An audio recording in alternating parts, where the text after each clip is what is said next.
I had someone call me last night and said anybody wearing a White Lives Matter shirt is going to be green lit, and that means that they're going to beat them up if they wear it. And I'm like, okay, green light me then. Welcome back to 2 Cents. This is where we talk about both sides of the coin. I give my 2 cents on different issues. Thank you for being here. Like, comment, share, subscribe.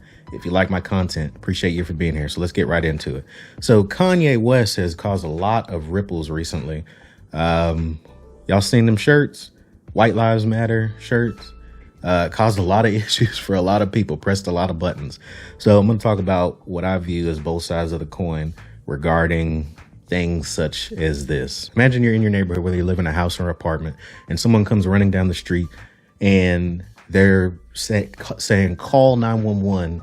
This house is on fire. Call 911. My house is on fire.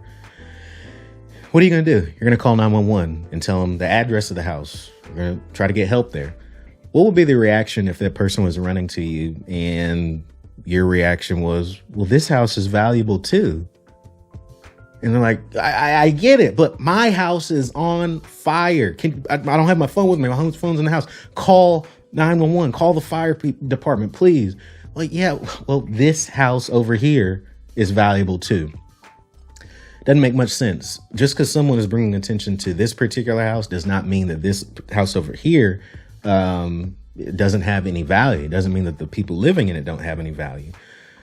Okay, so one of the biggest issues with the statement of Black Lives Matter is that a lot of people, in my opinion, you can't differentiate between Black Lives Matter, the organization, and Black Lives Matter, the phrase. Okay. So people who disagree with the organization Black Lives Matter can hear the statement, the phrase Black Lives Matter, and automatically be like, I'm done. And this is where a lot of the rebuttals come, I believe. The White Lives Matter, the Blue Lives Matter, even though blue is a job. It's something you can put on and take off. You can't put on and take off blackness. The organization Black Lives Matter has had a lot of issues, okay? In their mission statement, remember I saw this years ago and I didn't believe it when I saw it. But one of the things that they said that they support was toppling the nuclear family structure. Toppling the nuclear family structure, this ideology of a nuclear family. And when I saw that, I was like, hold up. From a statistical standpoint, everything is worse if you're not raised in a nuclear family. Like, not having both parents in the home is not necessarily a good thing. Now, this is not saying that people who were raised in single parent homes are ended up to be criminals, but these are statistics that are there. It doesn't necessarily mean that you are confined to that statistic. You don't have to be that statistic, but the statistics are still there. People who don't have a father in the home, women or girls are more likely to be overweight. They're more likely to get pregnant before they graduate high school.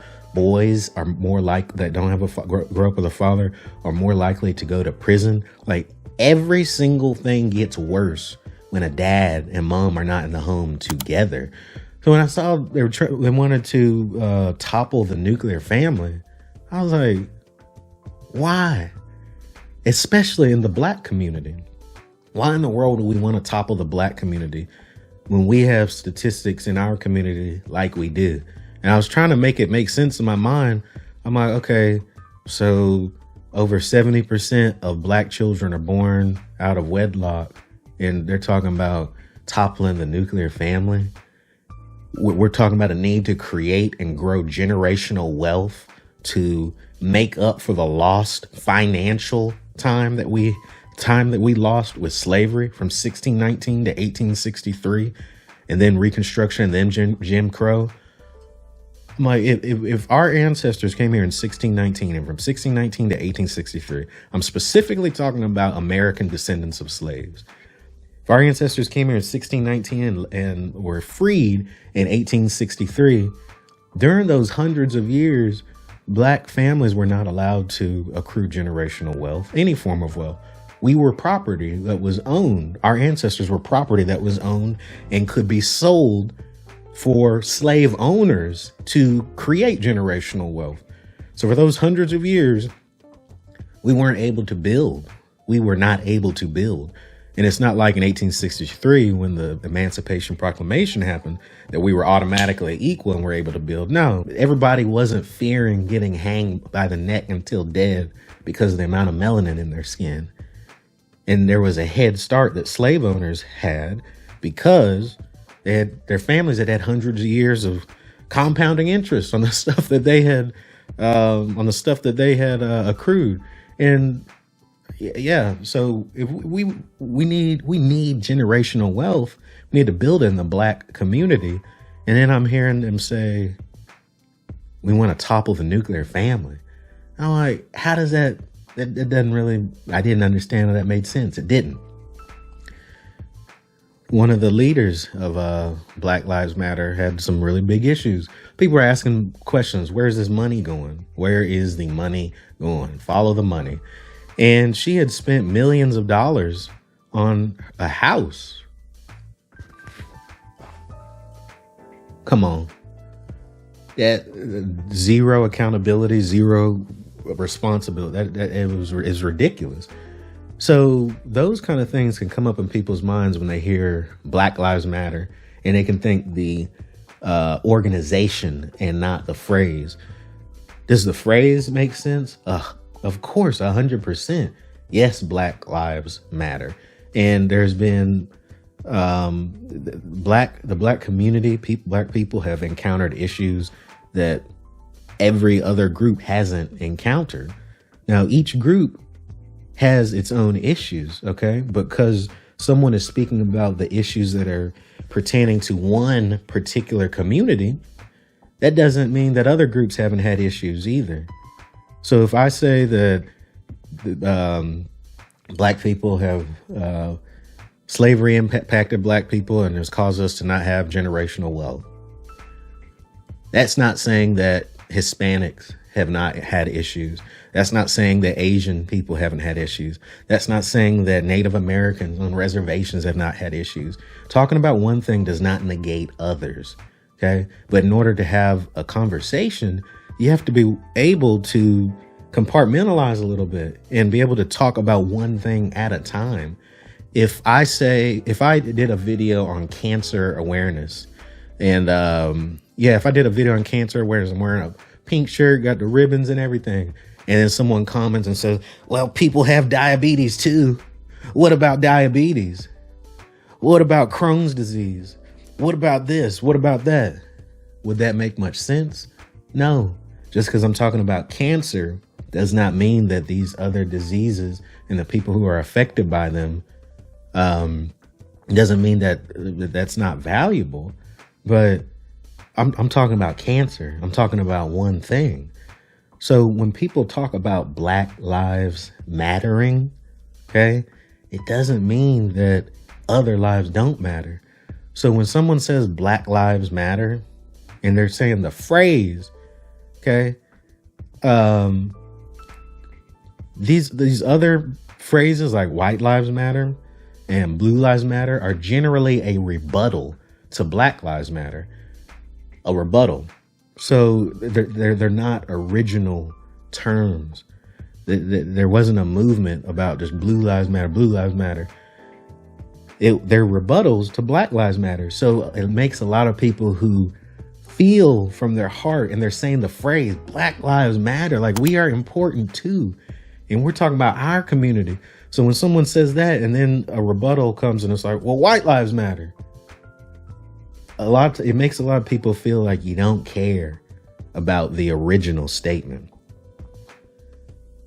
Just like with the house example. My house is on fire. Well, this house, what about this house? This house is valuable. It's like, okay, we're talking about my house. My house is up in flames. There's issue that this house has that these other houses don't have. Okay. So we got to think about this from a logical standpoint, and it's caused a lot of division in the country, and it's really, really sad. It's really sad. And I think a lot of it is unnecessary. A lot of it's semantics, I believe. A lot of it's semantics. Like when someone says the statement, like people can't differentiate between Black Lives Matter, the organization, and the phrase itself. So just think, like, someone can say Black Lives Matter and still have a deep disdain for Black Lives Matter, the organization. Someone can say Black Lives Matter, but still not like the organization, not like the fact that they wanted to topple the nuclear family, and that's what we need in the Black community, and not like the fact that one of the leaders of Black Lives Matter spent donation money on her house. So just because someone can say Black Lives Matter and not like that organization, what the organization has done. So giving the rebuttal of White Lives Matter to someone saying Black Lives Matter, it can create an endless back and forth, and it can create enemies that don't necessarily need to be enemies, and people who aren't enemies in their heart, but it just seems like they're enemies on the surface. And think of it from a personal standpoint. Have you ever been in a conversation with someone where you are telling them something, like, let's say you call your best friend to vent to them, and you say, oh my gosh, I had a horrible day at work. I just got fired, and you're sad. And their response is, I've been fired before. What if you're doing at a sporting event and you pull your hamstring, you sprain your ankle, and you're laying there on the ground. You're like, hey, can you help me to my car? And they're like, I've sprained my ankle before. When someone is having an issue and you take the attention off of their issue and say, well, I've done that. I'm okay. This is important too. You know you wouldn't like that. You know you wouldn't feel appreciated. You wouldn't feel heard. There's a lot of things you wouldn't feel. So that logic, I think it should remain consistent when we talk about whose lives matter. Hispanic lives matter. Black lives matter. Native American lives matter. Asian lives matter. Everybody's life matters. But when one group talks about their lives mattering and they're just talking about their community, there's nothing wrong with it. And it's not the time to talk about another group. We can talk about different things at different times, okay? Think back to the cancer example. If someone has cancer, you're not going to talk to them and say, well, I got diabetes. You're not going to do it.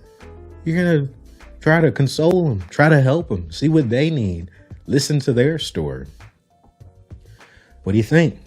Put it in the comments. If you like this video, press like, comment, share, subscribe. I know this can be a touchy subject, but I think that touchy subjects are subjects that are they're worth talking about the most. Okay. A lot of these dynamics are underneath the surface.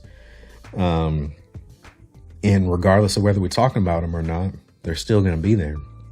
So I think they're worth talking about in the open. But I'd love to hear your comments and your feedback. So put it in the comments, y'all. And be respectful, regardless of what you think, okay? Be respectful of people. So thank you for being here. Appreciate you. Bye.